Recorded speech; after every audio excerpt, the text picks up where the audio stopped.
नमस्कार साथियों, आप सभी का स्वागत है आपके अपने YouTube चैनल पढ़ाई की पोथी में। तो प्यारे साथियों, आज का हमारा टॉपिक हिंदी विषय से संबंधित है। हिंदी विषय से संबंधित टॉपिक में हम इससे पहले हिंदी भाषा से बनने वाले सभी प्रतियोगी परीक्षाओं में आने वाले प्रश्नों की चर्चा विस्तार से कर चुके हैं।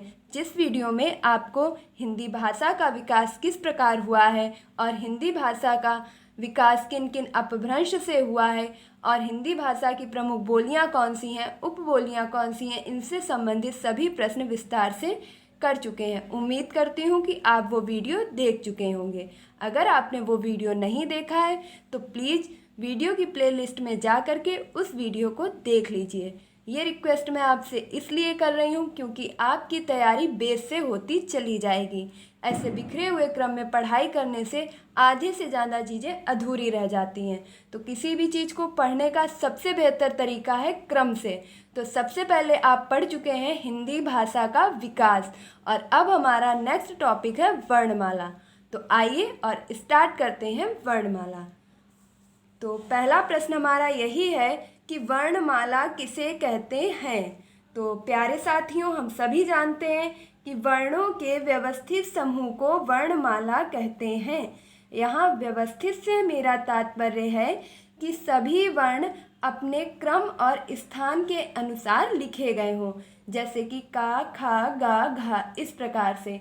अन्यथा आप का, चा, टा, रा, ला इस प्रकार बिखरे हुए शब्दों को एक जगह लिख देंगे तो वह आपकी वर्णमाला बिल्कुल भी नहीं कहलाएगी। तो वर्णों को उनके व्यवस्थित समूह में रखने को ही वर्णमाला कहते हैं। तो प्यारे साथियों, अब हम देखते हैं अपना नेक्स्ट क्वेश्चन। नेक्स्ट क्वेश्चन है आपका कि भाषा की सबसे छोटी इकाई क्या है। तो आप बताइए कि भाषा की सबसे छोटी इकाई क्या है। यह प्रश्न आपसे कई परीक्षाओं में पूछा भी जा चुका है कि भाषा की सबसे छोटी इकाई क्या है। वहाँ पर आप कंफ्यूजन में अपना प्रश्न गलत कर देते हैं क्योंकि वहाँ आपको ऑप्शन में वर्ण और ध्वनि ये दोनों चीज़ें ही दी होती हैं। तो आइए आज हम इस कंफ्यूजन को दूर करते हैं। तो सबसे पहले तो हम यही समझ लेते हैं कि भाषा क्या है। तो भाषा से मेरा तात्पर्य है विचारों के आदान प्रदान को भाषा कहते हैं। भाषा किसे कहते हैं? विचारों के आदान प्रदान को भाषा कहते हैं। पहला क्वेश्चन तो आपका यहीं कंफर्म हो गया है। नेक्स्ट है आपका कि भाषा कितने प्रकार की है। तो यहाँ पर लिख लेते हैं, भाषा आपकी 3 प्रकार की होती है। सबसे पहले आपकी होती है लिखित, नेक्स्ट है आपकी मौखिक एंड लास्ट है आपकी सांकेतिक। क्या है? सांकेतिक। देखिए यहाँ पर चीज़ों को बहुत ही इत्मीनान से विस्तृत तरीके से आपके समक्ष प्रस्तुत किया जा रहा है। तो प्लीज़ वीडियो पर अपना ध्यान केंद्रित रखें। तो भाषा कितने प्रकार की होती है? 3 प्रकार की। भाषा के जिस रूप को हम लिख करके प्रकट करते हैं उसे लिखित भाषा कहते हैं। नेक्स्ट मौखिक, तो भाषा के जिस रूप में अपनी अभिव्यक्ति हम मौखिक यानी कि सिर्फ शब्दों के अनुसार करते हैं, जिसमें लिखावट का प्रयोग नहीं करते हैं, उसे मौखिक भाषा कहते हैं। एंड सांकेतिक, संकेतों के माध्यम से व्यक्त की जाने वाली विचारों की प्रणाली को सांकेतिक भाषा कहते हैं। तो ये तो हमारा क्वेश्चन हो गया भाषा से। अब हम बात करते हैं भाषा की सबसे छोटी इकाई। तो प्यारे साथियों, भाषा की सबसे छोटी इकाई वर्ण होती है। कौन सी होती है? वर्ण। अब आप कहेंगे आपने वर्ण भी लिख रखा है और ध्वनि भी लिख रखा है, तो आइए इसे भी समझ लेते हैं। वर्ण आपकी कब होगी भाषा की सबसे छोटी इकाई? लिखित। मीन्स वर्ण आपकी भाषा की सबसे छोटी लिखित इकाई है और ध्वनि आपकी भाषा की सबसे छोटी उच्चरित या कथित इकाई है। कैसी है? उच्चरित या कथित। आइए इसे समझ लेते हैं। अगर आपसे प्रश्न पूछा जाता है कि भाषा की सबसे छोटी इकाई क्या है, तब आपका उत्तर होगा वर्ण। और अगर आपसे पूछ लिया जाता है कि भाषा की सबसे छोटी लिखित इकाई क्या है, तब भी आपका आंसर होगा वर्ण। अगर आपसे पूछ लिया जाता है कि भाषा की सबसे छोटी उच्चरित या कथित इकाई या अलिखित इकाई कौन सी है, तब आपका आंसर होगा ध्वनि। देखिए, इस संसार में बहुत सारी ध्वनियाँ हैं।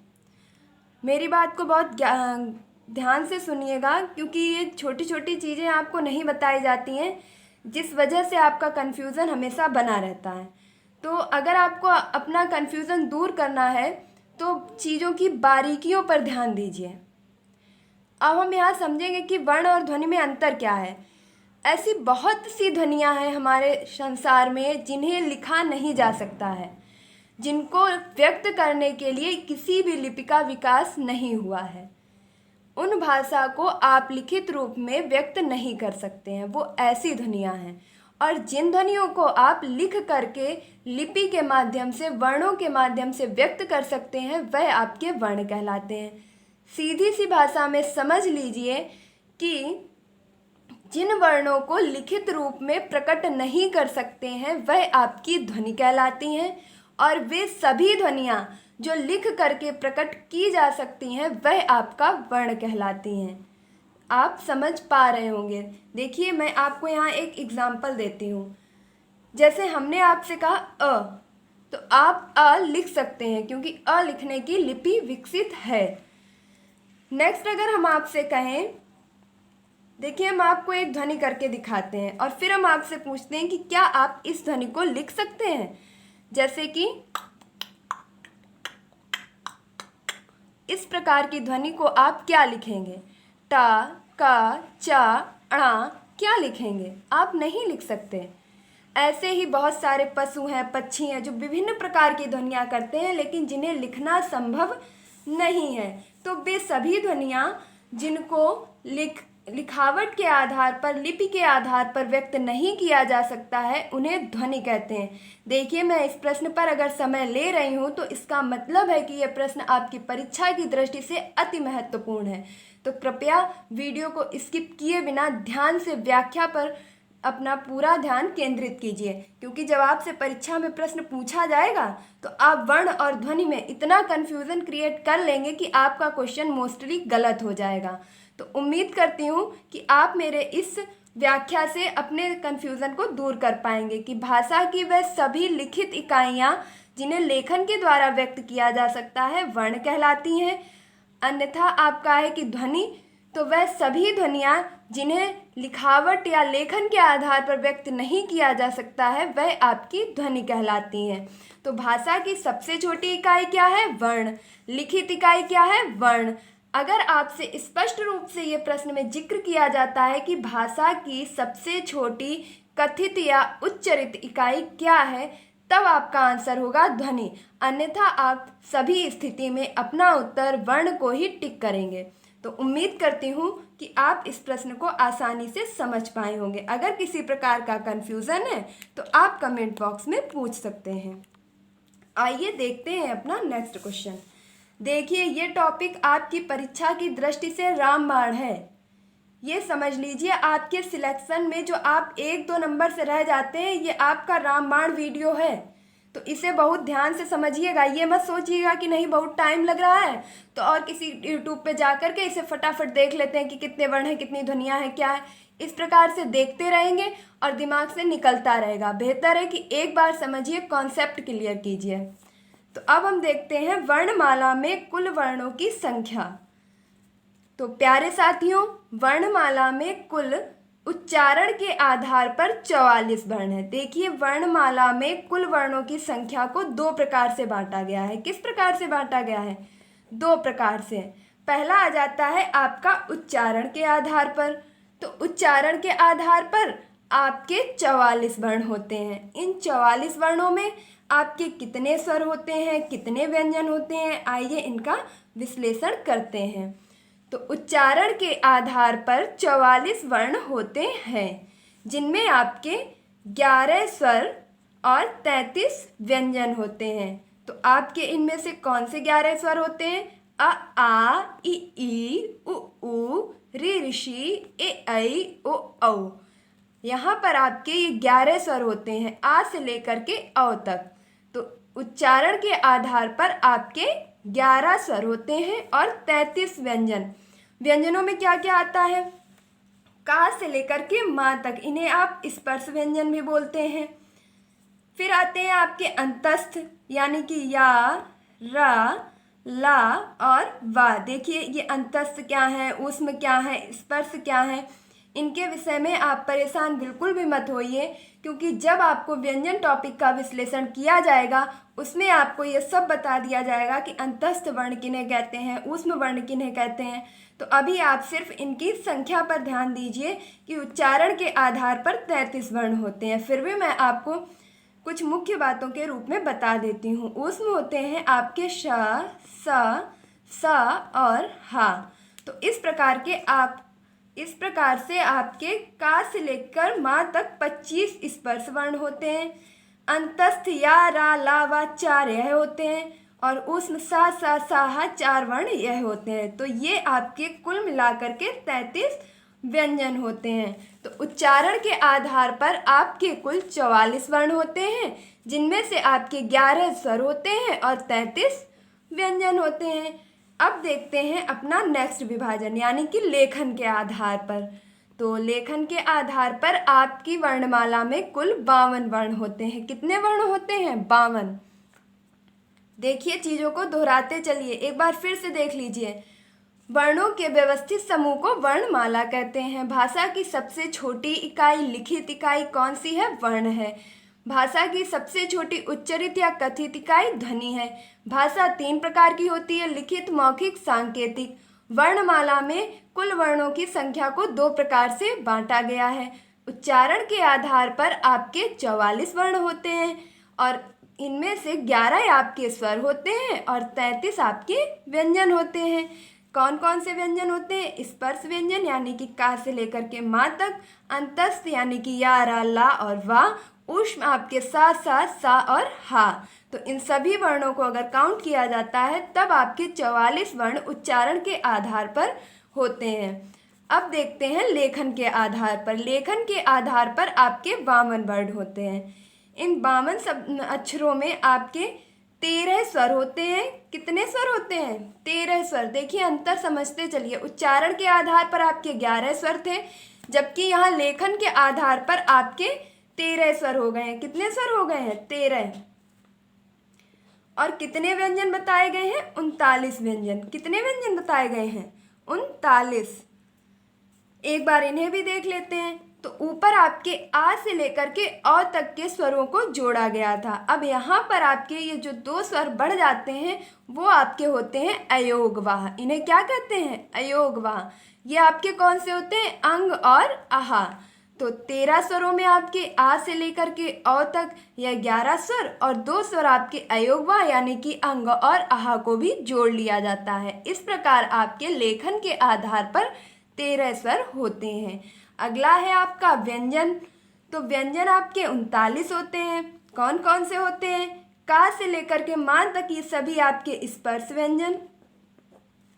नेक्स्ट आपके अंतस्थ यानी कि या, रा, ला और वा। मैं ऊपर भी बता चुकी हूँ। देखिए जितना आप दोहराएंगे उतना ही आप चीज़ों को याद रख पाएंगे। तो बेहतर होगा कि आप मेरे साथ सभी चीज़ों को बार बार दोहराते रहें। ये मत सोचिए कि मैं एक ही चीज़ को बार बार क्यों बोल रही हूँ। मेरा उद्देश्य है आपके दिमाग में चीज़ों को सेट करना और परीक्षा तक इन चीज़ों को लेकर के जाना। आप किसी भी प्रकार से इन चीज़ों को ना भूलें। ऊष्म है आपके सा और हा। नेक्स्ट आपके द्विगुण है डा और ढा। इन्हें द्विगुण व्यंजन कहा जाता है। और ये आपके संयुक्ताक्षर हैं जो हैं आपके छ, त्र, ज्ञ और शा। देखिए इनका जो छत्र, ज्ञ और शा है ये किन किन अक्षरों से मिलकर के बनते हैं, इन सब बारे में चर्चा हम आपसे आगे करते रहेंगे। अभी आप संख्या पर ध्यान दीजिए। तो इस प्रकार आपके 39 व्यंजन हैं, जिसमें आपके का से लेकर के माँ तक 25 स्पर्श व्यंजन हैं।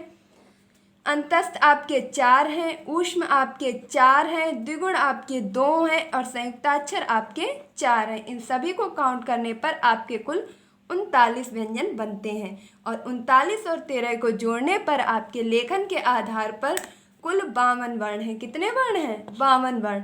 और उच्चारण के आधार पर आपके 44 वर्ण हैं। तो प्यारे साथियों, ये था आपका वर्णमाला में उच्चारण और लेखन के आधार पर स्वर और व्यंजनों की संख्या का वर्णन। अब देखते हैं इनसे संबंधित कुछ महत्वपूर्ण प्रश्न। तो पहला प्रश्न है हमारा, अगर आपसे परीक्षा में यह पूछ लिया जाता है कि वर्णमाला में स्वरों की संख्या है, तो आपका आंसर होगा 13। देखिए, अभी तो आपने विभाजन पढ़ा था ऊपर। अब ये भी समझ लीजिए कि प्रश्न आपसे किस प्रकार पूछा जाता है। अगर वहाँ पर आपसे उच्चारण, लेखन इस प्रकार के किसी शब्द का प्रयोग नहीं किया जाता है, तब आप आंसर किस प्रकार देंगे? तो आपका आंसर होगा वर्णमाला में स्वरों की संख्या है 11। अब कहीं पर आपकी 11 मिलती है, कहीं पर आपकी 13 मिलती है। तो जैसा कि मैंने पहले ही बताया था, आपको चीज़ें बारीकियों से बताई जाएंगी और किसी भी प्रकार का कन्फ्यूज़न नहीं रहेगा। तो वर्णमाला में स्वरों की संख्या 11 है, जो आपके NCERT के द्वारा मान्य किया गया है, बताया गया है और हिंदी विद कामता प्रसाद गुरु के द्वारा भी 11 स्वर संख्या ही मान्य की गई है। नेक्स्ट है आपका वर्णमाला में कुल स्वरों की संख्या। तो वर्णमाला में जो कुल स्वर हैं वह हैं आपके 13। आप ऊपर ही देख चुके हैं कि अंग और आहा को जोड़ लेने से आपके कुल 13 वर्ण हो जाते हैं। और यह किसके द्वारा बताए गए हैं? देखिए, चीज़ें आपको साक्ष्य के द्वारा प्रस्तुत की जा रही हैं, इसलिए बेहतर होगा कि आप बहुत ही ध्यान से सुनिएगा। किशोरी दास वाजपेयी की जो एक पुस्तक है शब्दानुशासन, इन्होंने अपनी पुस्तक शब्दानुशासन में वर्णमाला में स्वरों की संख्या को 13 बताया है। तो प्यारे साथियों, एक बार देख लेते हैं परीक्षा की दृष्टि से। अगर आपसे पूछा जाता है कि वर्णमाला में स्वरों की संख्या है, तब आप आंसर करेंगे 11। अगर आपसे पूछा जाता है वर्णमाला में कुल स्वरों की संख्या है, तब आपका आंसर होगा 13। और यह परेशान बिल्कुल भी मत होइए कि 11 और 13 साथ में दे दिए जाएंगे। तो अगर यह दोनों साथ में दे दिए जाएं तो आप 13 को टिक करेंगे। किसे टिक करेंगे? 13 को। तो आइए देखते हैं अपना नेक्स्ट क्वेश्चन। तो आपका नेक्स्ट क्वेश्चन है वर्णमाला में व्यंजनों की संख्या। तो प्यारे साथियों, वर्णमाला में ऊपर की ही भांति व्यंजनों की संख्या है 33। कितनी संख्या है? 33। और कुल व्यंजनों की संख्या है, तो आपकी कुल व्यंजनों की संख्या है 35। कितनी है? 35। अब आपके इसमें कौन से जुड़ गए हैं? डा और ढा। डा और ढा आपके द्विगुण व्यंजन भी इसमें जुड़ गए हैं। अभी यहाँ आप इसमें 39 नहीं मारेंगे, आप यहाँ पर 35 टिक करेंगे। तो कुल वर्ण है आपके, कुल व्यंजन है आपके वर्णमाला में 35 और व्यंजनों की संख्या है 33। यानी कि जब कुल शब्द का जिक्र किया जाएगा तब आप 35 को टिक करेंगे, और अगर कुल शब्द का जिक्र नहीं किया जा रहा है तब आपका आंसर होगा 33। तो इस प्रकार से हमने वर्णमाला में वर्णों के जो स्वर हैं, व्यंजन हैं, इनके विभाजन के बारे में विस्तार से जानकारी प्राप्त की है। उम्मीद करती हूँ कि आप इस वीडियो के सभी प्रश्न आसानी से समझ पाए होंगे और अपनी आने वाली परीक्षाओं में हल भी कर पाएंगे। तो प्यारे साथियों, इस प्रकार ही अब हम अपना अगला टॉपिक देखते हैं, स्वरों का विभाजन। तो ये तो हो गया है हमारा स्वर कितने होते हैं, व्यंजन कितने होते हैं, वर्णमाला में कुल स्वर कितने होते हैं, कुल व्यंजन कितने होते हैं, कुल वर्ण कितने होते हैं, लेखन के आधार पर कितने होते हैं, उच्चारण के आधार पर कितने होते हैं, भाषा की सबसे छोटी इकाई क्या होती है। इस प्रकार के सभी प्रश्न अब आपसे बन पाएंगे। अब हम अपना देखते हैं नेक्स्ट टॉपिक मीन्स स्वर। अब हम पढ़ेंगे स्वरों का विभाजन। तो स्वरों का विभाजन किस प्रकार से किया गया है, आइए देखते हैं। तो सबसे पहला क्वेश्चन है आपका, स्वर किसे कहते हैं। तो प्यारे साथियों, हम देख लेते हैं कि स्वर किसे कहते हैं। तो स्वतंत्र रूप से उच्चरित ध्वनि को स्वर कहते हैं। स्वर किसे कहा जाता है? स्वतंत्र रूप से उच्चरित ध्वनि को स्वर कहा जाता है, अर्थात वे सभी वर्ण जो बिना किसी अन्य वर्ण की सहायता से बोले जाते हैं, वह सभी वर्ण आपके स्वर कहलाते हैं। अब चूंकि स्वर आपके 11 या 13 जरूर हैं, लेकिन इनका विभाजन जो है वो विविध प्रकार से किया गया है और उनसे ही आपके परीक्षाओं में प्रश्न पूछे जाते हैं। तो आइए पढ़ते हैं। सबसे पहले आपका है उच्चारण मात्रा के आधार पर स्वर 3 प्रकार के होते हैं। उच्चारण और मात्रा के आधार पर स्वर कितने प्रकार के होते हैं? 3 प्रकार के। जैसा कि आप नीचे देख ही पा रहे होंगे, पहला है आपका ह्रस्व स्वर। कौन सा है? ह्रस्व स्वर। और दूसरा है आपका दीर्घ स्वर। तो आइए देखते हैं। ह्रस्व स्वर जिनके उच्चारण में एक मात्रा का समय लगे उसे ह्रस्व स्वर कहा जाता है। ह्रस्व स्वर किसे कहा जाता है? जिसके उच्चारण में एक मात्रा का समय लगता है उसे ह्रस्व स्वर कहा जाता है। यहाँ पर आप याद रखेंगे वह सभी छोटी आ के मात्रा वाले स्वर, मीन्स छोटा आ, छोटी ई, छोटा ऊ, ये सभी आपके क्या हैं? ह्रस्व स्वर। नेक्स्ट है आपका दीर्घ स्वर। दीर्घ स्वर आपके जो आपके ह्रस्व स्वर थे इन्हीं का दीर्घ रूप, मीन्स बड़ा आ, बड़ी ई, बड़ा ऊ, ए, ऐ, ओ, औ, आ, ये सब आपके क्या हैं? ये आपके दीर्घ स्वर हैं और इनके उच्चारण में 2 मात्रा का समय लगता है। मीन्स आप पहले वर्ण यानी कि आ को बोलेंगे तो कम समय लगेगा, फिर आप आ को बोलेंगे तो आ से अधिक समय लगेगा। अब हम देखते हैं प्लुप्त स्वर। तो प्लुप्त स्वर प्यारे साथियों जिसमें दीर्घ से भी अधिक अर्थात 3 मात्रा का समय लगे उसे प्लुप्त स्वर कहते हैं। अब प्लुप्त स्वर किसे कहते हैं? जैसे आपका उदाहरण है ओम। तो जब आप ओम बोलेंगे तो आपके एक अंदर, आपके गले में एक अंदर की साइड आपको एक ध्वनि का अनुभव होगा जो आपकी अंदर ही रह जाएगी। ओम, राम, तो ये आम, आम, ओम, जो भी आपकी ध्वनि निकल रही है ये है आपकी प्लुप्त स्वर। देखिए ह्रस्व स्वर 1 मात्रा का समय, दीर्घ स्वर 2 मात्रा का समय, प्लुप्त स्वर 3 मात्रा का समय। ह्रस्व स्वर के उच्चारण में 1 मात्रा का समय लगता है, छोटा आ, छोटी ई, छोटा ऊ। दीर्घ स्वर ह्रस्व स्वर से 2 गुना समय यानी कि बड़ा आ, बड़ी ई, बड़ा ऊ, ए, ऐ, ओ, औ। प्लुप्त स्वर जिसमें ह्रस्व और दीर्घ से भी 2 गुना यानी कि 3 गुना समय लगता है उन्हें प्लुप्त स्वर कहते हैं। जैसे आपका रोम, राम है, ओम है, इस प्रकार के सभी स्वर आपके प्लुप्त स्वर के अंतर्गत आते हैं। तो प्यारे साथियों वीडियो बेशक थोड़ा लंबा हो जाएगा लेकिन कोशिश यही की जा रही है कि वर्णमाला टॉपिक आपका बहुत ही विस्तृत है और इससे आपके सभी प्रतियोगी परीक्षाओं में प्रश्न पूछ लिए जाते हैं। फिर वह आपकी चाहे लेखपाल परीक्षा हो, पुलिस परीक्षा हो, वीडियो की परीक्षा हो, एनटीपीसी की परीक्षा हो, टेट या सुपर टेट की परीक्षा हो, देखिए सभी परीक्षाओं को ध्यान में रखते हुए इसीलिए इतने विस्तृत तरीके से पढ़ाया जा रहा है कि आपकी किसी भी लेवल की कोई भी परीक्षा हो, वर्णमाला से बनने वाला प्रत्येक प्रश्न आप हल कर सकें। तो प्यारे साथियों अब देखते हैं स्वर का विभाजन जीभ के प्रयोग के आधार पर। तो पहला विभाजन हमने किसके आधार पर पढ़ा था? उच्चारण मात्रा के आधार पर, मीन्स जिनका उच्चारण करने में कितनी कितनी मात्रा का समय लगता है। अब हम पढ़ेंगे स्वर का विभाजन जीभ के प्रयोग के आधार पर। जीभ के प्रयोग के आधार पर मीन्स किस वर्ण को बोलने में जीभ के किस हिस्से का प्रयोग किया जाता है। देखिए जो मैं पीछे पढ़ा चुकी हूँ उनको भी ध्यान रखिए और जहाँ कहीं आपको दिक्कत हो रही है आप अपने अनुसार वीडियो की स्पीड को कम या ज़्यादा करके देख सकते हैं। तो अब हम देखते हैं जीभ प्रयोग के आधार पर। तो जीभ प्रयोग के आधार पर आपके 3 प्रकार के स्वर होते हैं। पहला होता है आपका अग्र स्वर, दूसरा होता है मध्य स्वर और तीसरा होता है पश्च स्वर। तो अग्र स्वर जिनके उच्चारण में जीभ के अग्रभाग मीन्स जहाँ पर आपकी जीभ नुकीली होती है, आगे की ओर के भाग का प्रयोग किया जाता है। तो आगे के ओर के भाग का प्रयोग कर कर बोले जाने वाले आपके स्वर हैं इ, ई, ऐ। देखिए इन्हें मेरे साथ बोल करके भी देखिए। जब आप बोलेंगे तो आपकी जीभ आगे की ओर बढ़ेगी। ई, ऐ आपकी अग्रभाग का प्रयोग सर्वाधिक हो रहा है। नेक्स्ट है आपका मध्य स्वर। तो मध्य स्वर है आपका छोटा अ।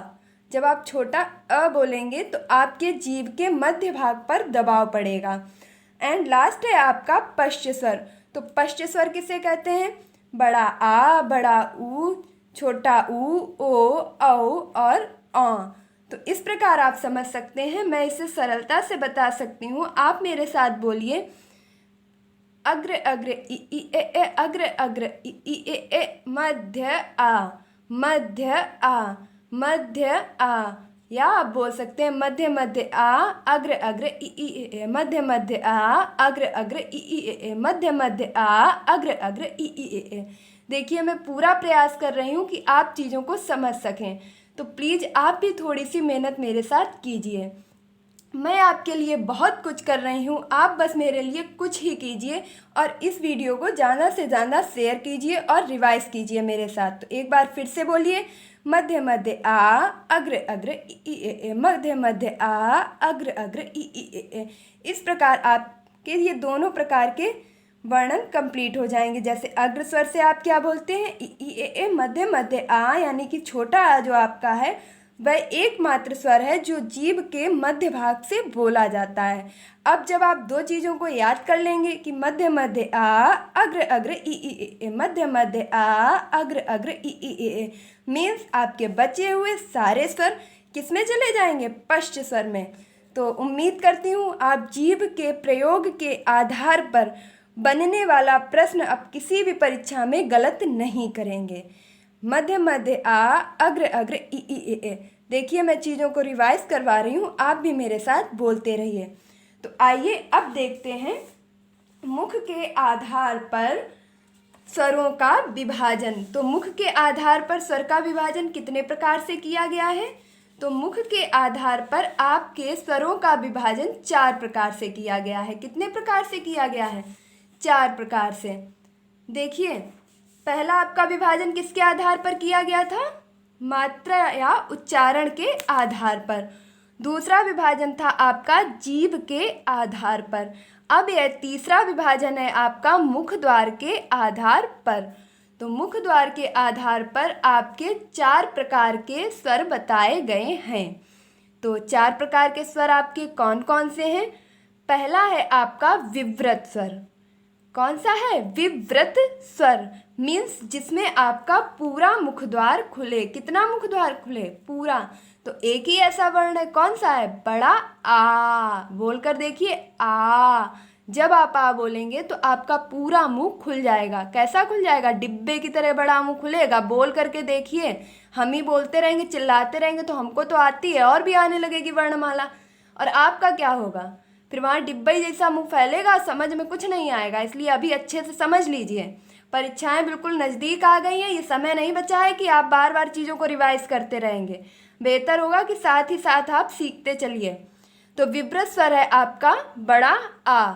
नेक्स्ट आपका अर्ध स्वर है, अर्ध विव्रत स्वर है आधा मुख द्वार खुले मीन्स जिसमें जो आपका मुख है वो आधा खुले, पूरा नहीं खुलेगा, आधा। जैसे कि छोटा अ, ए, ओ, औ। अब आप देख रहे होंगे आपका मुंह पूरा नहीं खुल रहा होगा। देखिए, मैं फिर भी कह रही हूँ कि सबसे बेहतर है आप वर्णों को बोल करके देखिए।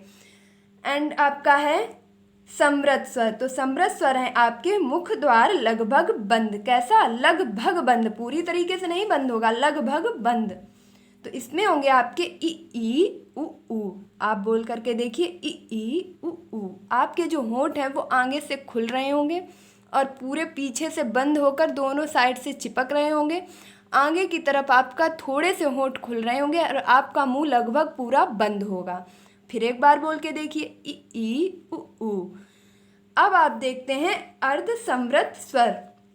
तो अर्ध समृत स्वर आपके कौन से हैं? जिनमें मुख द्वार आपका आधा बंद रहता है। कैसा रहता है? आधा बंद रहता है। ऊपर वाले में लगभग बंद रहता है मीन्स पूरा ही बंद रहता है, लगभग कुछ ही खुला रहेगा। लेकिन अर्ध समृत में आपका आधा बंद रहेगा और आधा मुख खुला रहेगा। जैसे ए ओ, ए ओ। जब आप ए बोलते होंगे तो आपके जो दोनों होंठ हैं वो इधर उधर खींच रहे होंगे और आपका मुंह खुल रहा होगा। और ओ बोलेंगे तो आपके दोनों होंठ जो हैं वो ऊपर और नीचे की साइड से खुल रहे होंगे। तो ये है आपके अर्ध समृत। तो सबसे पहले विव्रत बड़ा आ, अर्ध विव्रत छोटा आ, ए ओ औ। इसके बाद है आपके समृत। समृत मीन्स जिसमें लगभग मुख द्वार बंद हो, ई उ और ई उ। अर्ध समृद्ध हैं आपके ए और ओ। देखिए, दुनिया में हर चीज़ की ट्रिक नहीं होती है, मैं आपको पहले भी बता चुकी हूँ, और होनी भी नहीं चाहिए। सपने आपके हैं, पूरे आप करेंगे, करना भी आपको है। तो आपको कैसे सीखना है ये कुछ आप पर डिपेंड करेगा और बहुत कुछ हम पर डिपेंड करेगा। तो अगर मैं आपको अपना 100% दे रही हूँ तो आप अपना कितना भी परसेंट बिल्कुल मत दीजिए, लेकिन मेरे 100% को आप बेकार मत कीजिए। बस उतना ही समझते चलिए, आपका कल्याण हो जाएगा, यकीन मानिए। अब हम अगला देखते हैं होंठ की स्थिति के आधार पर। पहला विभाजन उच्चारण या मात्रा के आधार पर। कितने स्वर होते हैं? ह्रस्व, दीर्घ और प्लुप्त। दूसरा आपका विभाजन जीभ प्रयोग के आधार पर। अग्र अग्र इ ए मध्य मध्य आ, अग्र अग्र इ ए मध्य मध्य आ। इस प्रकार से आपके अग्र भाग से इ ए, मध्य भाग से आ, और बचे हुए सभी वर्ण पश्च भाग से आ जाते हैं। फिर तीसरा था आपका मुख द्वार के आधार पर। विव्रत आपका बड़ा आ, विव्रत मीन्स पूरा मुख खुले, वी, और व्रत, व्रत मीन्स मुंह का गोला कैसा हो, वी व्रत पूरा खुल जाए, आ। अर्ध विव्रत उसी का छोटा रूप, छोटा आ। समृत लगभग मुंह बंद, ई उ। अर्ध समृत लगभग मुंह आधा बंद, ए ओ।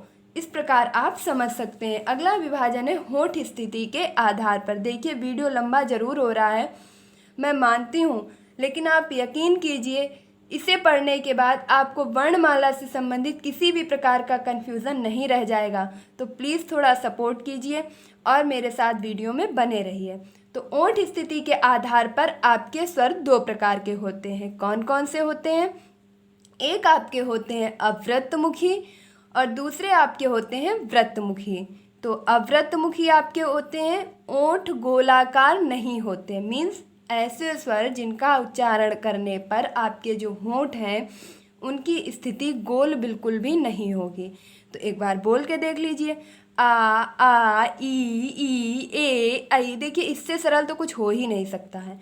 ओंठ स्थिति के आधार पर पूछा जाए, दो प्रकार के होते हैं, अवृतमुखी, व्रतमुखी। अवृतमुखी वे सभी स्वर जिनको बोलने में आपके होंठ गोलाकार ना हो। तो फटाफट से बोल के देख लीजिए, आ ई ए आई। और व्रतमुखी होंठ आपके गोलाकार हो जाएंगे। तो कौन से बच्चे हैं आपके? ऊ ओ औ। ये आपके कैसे हैं? व्रतमुखी। व्रत मीन्स गोला, मुखी मीन्स मुख। आपका मुंह जो है वो गोल हो जाए बोलने पे, होंठों की स्थिति आपकी गोल हो जाएगी। तो ऊ ओ औ, ये है आपके व्रतमुखी। अव्रतमुखी आ ई ए ऐ।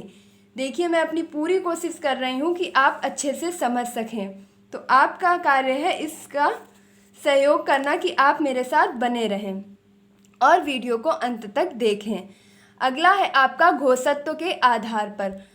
तो घोषत्व के आधार पर आपका बताया गया है कि सभी स्वर ध्वनियाँ, कौन सी ध्वनियाँ? सभी स्वर ध्वनियाँ सघोष होती हैं। कैसी होती हैं? सघोष मीन्स सभी स्वर ध्वनियाँ सघोष होती हैं। ये प्रश्न आप याद रखेंगे। देखिए, अभी जब मैं आपको व्यंजन का विभाजन पढ़ाऊंगी उसमें मैं पढ़ाऊंगी कि आपके अघोष और सघोष वर्ण कौन कौन से होते हैं। अभी तो आप यह समझ लीजिए कि स्वरों के विभाजन से संबंधित अगर सघोष और अघोष पूछा जाता है तो आपकी सभी स्वर ध्वनियाँ सघोष होती हैं। और अघोष ध्वनियों के बारे में हम आपके व्यंजन के टॉपिक में क्लियर करेंगे। अब अगला है आपका हवा नाक मुंह से निकलने के आधार पर। मीन्स आपकी जब हवा आपके वर्ण बोलने पर कभी मुख से निकलती है, कभी नाक से निकलती है, तो उसके आधार पर आपके कौन कौन से वर्ण होते हैं। तो पहला होता है आपका अनुनासिक। कौन सा होता है? अनुनासिक। तो अनुनासिक वर्ण होते हैं आपके जिनका उच्चारण करने से हवा मुख के साथ नाक से भी निकले। कहाँ से निकले? मुख के साथ साथ नाक से भी निकले। जैसे आपके इस प्रकार के शब्द हैं जिसमें आपकी चंद बिंदी वाले सभी शब्द आ जाते हैं, आप आसानी से समझ पाएंगे। अगला है आपका निरानुनासिक। तो निरानुनासिक है आपके आ ई। देखिए, ये भी बहुत सरल है। तो वो सभी वर्ण जिनके ऊपर चंद बिंदी लग जाए अनुनासिक, नहीं लगे निरानुनासिक। छोटा आ, बड़ा आ, छोटी ई, छोटा ऊ, ये सभी क्या हैं? निरानुनासिक। ऊपर लग गई चंदबिंदी, बन गए आपके अनुनासिक। कितना सरल है, एक बार फिर से रिवाइज कर लीजिए। उच्चारण के आधार पर 3 प्रकार के। कौन कौन से? ह्रस्व दीर्घ प्लुप्त। जीव प्रयोग के आधार पर अग्र मध्य पश्च, अग्रे अग्रे आ, ए मध्य मध्य आ। और अगला था आपका किसके आधार पर? तो तीसरा विभाजन था आपका मुख द्वार के आधार पर। विव्रत बड़ा आ, अर्ध विव्रत अ ए ओ औ, सम्रत ई उ, अर्ध सम्रत ए और ओ। ओठ स्थिति के आधार पर अव्रतमुखी। अव्रतमुखी मतलब आपका व्रत नहीं बनेगा, आपके होंठ गोल नहीं होंगे, तो बोल लीजिए आ ई ऐ। व्रतमुखी आपके होंठ गोल हो जाएंगे, उ औ। ये क्या है आपके? व्रतमुखी। कितनी बार मैं रिवाइज करवा चुकी हूँ मैं, आप यकीन मानिए अगर आप एक बार भी ये वीडियो पूरा देख लेंगे ना तो आपके एक भी प्रश्न गलत नहीं होंगे। अब अगर आप सिर्फ स्टाइल बना के घूमते रहेंगे और जब पेपर हाथ में आ जाएगा या परीक्षा हॉल में बट जाएगा, अब आप अपना देखेंगे कि एडमिट कार्ड में लिखा है कि 15 मिनट बाद भी एंट्री है, तो अब आप कब पढ़ने बैठेंगे? उन्हीं 15 मिनट में कि लाओ जल्दी फटाफट देख लें यूट्यूब चैनल में क्या बताया गया वर्णमाला के बारे में, तो कुछ नहीं हो पाएगा। यकीन मानिए, एक बार ये वीडियो पूरा देख लीजिए, आप वर्णमाला से बनने वाला किसी भी प्रकार का प्रश्न गलत नहीं करेंगे। अब लास्ट है आपका प्राणत्व के आधार पर। तो प्यारे साथियों, प्राणत्व के आधार पर आपके सभी स्वर अल्प प्राण होते हैं। अल्प प्राण मतलब जिनका उच्चारण करने में कम समय लगे। तो वो सभी स्वर, क्योंकि सभी स्वर आपके कैसे हैं? स्वतंत्र हैं, वो किसी भी अन्यथा वर्ण की सहायता से तो बोले नहीं जा रहे हैं। इसका मतलब वह कैसे हैं? अल्प हैं, छोटे हैं। तो सभी स्वर आपके अल्प प्राण हैं। ऊपर आपने देखा था सभी स्वर आपके सघोष हैं। तो सभी स्वर क्या हैं? सघोष हैं, अल्प प्राण हैं। इस प्रकार अब आप स्वरों के वर्णन को कंप्लीट कर चुके हैं। तो एक बार फिर से रिवाइज कीजिए, जितना रिवाइज करेंगे उतना ज़्यादा याद रखेंगे। पहला, मात्रा उच्चारण के आधार पर ह्रस्व दीर्घ प्लुप्त। ह्रस्व 1 मात्रा का समय छोटा छोटी छोटाऊ। दीर्घ 2 मात्रा का समय बड़ा बड़ी बड़ाऊ। प्लुप्त 3 मात्रा का समय जैसे राम ओम। दूसरा था आपका जीव प्रयोग के आधार पर अग्र मध्य पश्च 3 प्रकार के। अग्रे अग्रे अग्रे अग्रे ए मध्य मध्य आ। अग्रे अग्रे ए मध्य मध्य आ। मुझे पूरी उम्मीद है इतने बार मैं रिवाइज करवा चुकी हूँ, अगर आप मेरे साथ बराबर बोल रहे होंगे तो आप वर्णमाला अच्छे से समझ चुके होंगे। बचे हुए आपके आ जाएंगे पश्च स्वर में। तीसरा था आपका मुख द्वार के आधार पर विव्रत बड़ा आ, अर्ध विव्रत अ ए ओ औ और सम्रत ई उ, अर्ध सम्रत ए ओ। ओठ स्थिति के आधार पर 2 प्रकार के होते हैं। कौन कौन से? गोलाकार होंठ नहीं होंगे तो आ ई ए बोलिए ना हमारे साथ। वृत्तमुखी उ ओ औ। फिर बोलिए। घोषत्व के आधार पर सभी ध्वनियाँ सघोष हैं। प्राणत्व के आधार पर सभी स्वर अल्प प्राण हैं। और अनुनासिक शब्द आपके वो सभी वर्ण हैं। अनुनासिक वर्ण आपके वो सभी वर्ण हैं जिनके ऊपर आपकी चंद बिंदी लग जाएगी। निरानुनासिक जिनके उच्चारण में केवल आपकी जो हवा है वो मुंह से निकलेगी, जैसे आ ई। बोलिए ना हमारे साथ। फिर देखिए कितना मज़ा आता है वर्णमाला पढ़ने में। देखिए इस दुनिया में पढ़ाई से बढ़कर के मज़ा आपको किसी चीज़ में आ ही नहीं सकता है। सबसे बड़ा नशा आपका पढ़ाई का है, एक बार करके तो देखिए। अब मैं आपसे पूछूंगी कुछ प्रश्न और आपको उनका उत्तर कमेंट बॉक्स में देना पड़ेगा। तो पहला प्रश्न है आपका, हिंदी वर्णमाला में कुल स्वरों की संख्या। तो प्यारे साथियों, मैंने आपको पूरी शिद्दत के साथ पढ़ाया है, अपना 100% देने की कोशिश की है। मैं इतनी उम्मीद तो आपसे रख ही सकती हूँ कि आप मेरे द्वारा पूछे गए इन प्रश्नों का सही उत्तर कमेंट्स बॉक्स में देंगे। देखिए यकीन मानिए, मैं बहुत इंतज़ार करती हूँ कि आप वीडियो को कितना शेयर करेंगे, क्या रिस्पांस देंगे। तो प्लीज़ इस बार मैं आपको पहली बार कोई होमवर्क के रूप में कार्य दे रही हूँ, तो आप कमेंट बॉक्स में अपने आंसर ज़रूर टाइप कीजिएगा। हिंदी वर्णमाला में कुल स्वरों की संख्या कितनी है आप बताएंगे। हिंदी वर्णमाला में स्वरों की संख्या कितनी है ये भी आप बताएंगे। अग्रस्वर किसे कहा जाता है, मैं 10 बार बुलवा चुकी हूँ और तब आप मेरे साथ बोल रहे थे, और अगर नहीं बोल रहे थे तो जाइए वीडियो को फिर से देखिए और फिर आकर के ये क्वेश्चन कीजिए। विभ्रत स्वर कौन से हैं? इनमें से विभ्रत स्वर आपका कौन सा है? अग्रस्वर आपका कौन सा है? कौन सा है? ई है, आ है, ऊ है, औ है, कौन सा है? तो आप बताएंगे। घोषत्व के आधार पर सभी स्वर हैं तो क्या हैं?